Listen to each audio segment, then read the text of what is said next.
સુરતના અડાજણ ખાતે રહેતી મહિલા પર ભાવનગરથી સુરત આવતી વખતે બસમાં ભુવાએ દુષ્કર્મ ગુજાર્યો હોવાની ઘટના બનતા પોલીસે નરાધમ ભુવાની ધરપકડ કરી છે.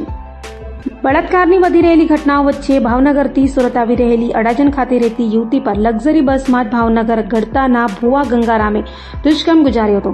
પિતૃદોષની વિધિ કરાવવાના બહાને સંપર્કમાં આવેલા ભુવા ગંગારામે યુવતી સાથે ભાવનગરથી સુરત આવતી વેળાએ બસમાં દુષ્કર્મ કર્યું.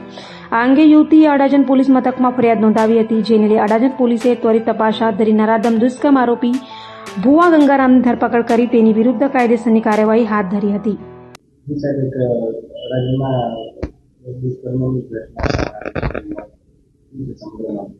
તારીખ 8/8/2025 રોજ અડાજણ પોસ્ટેમાં એક મહિલાએ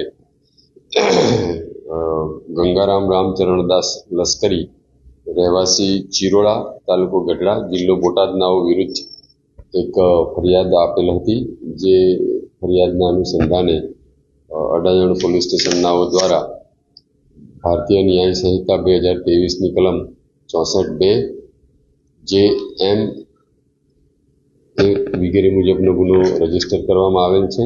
આ ગુનાને કામે હકીકત એવી છે કે આ મહિલા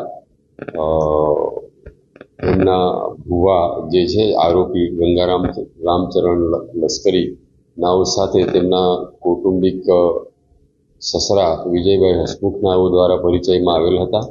આ ભુવા જે છે પિતૃવિધિ અને બીજા અન્ય દુઃખ દર્દ દૂર કરવાની એવી વાતો કરી લોકોને ફસલાવી પોતાનું ગુજરાન ચલાવતા હતા. અને એ મહિલા સંપર્કમાં આવતા મહિલાઓને તારા ઘરનું દુઃખ દર્દ દૂર કરી દઈશ એમ જણાવી એની સાથે સંપર્ક કેળવેલો.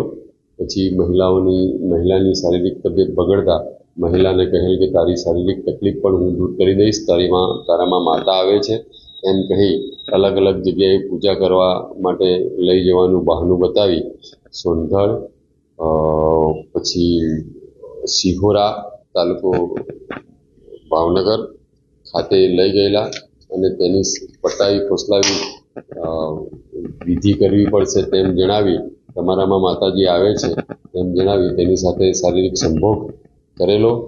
આ ભુવાજી જ્યારે સુરત આવતા ત્યારે વેલંજા એમના મિત્રને ત્યાં રોકાતા હતા. ભુવો લાંબા સમયથી એ કરે છે, એમના વતનમાં એમના મંદિરે પૂજાપાઠ કરે છે.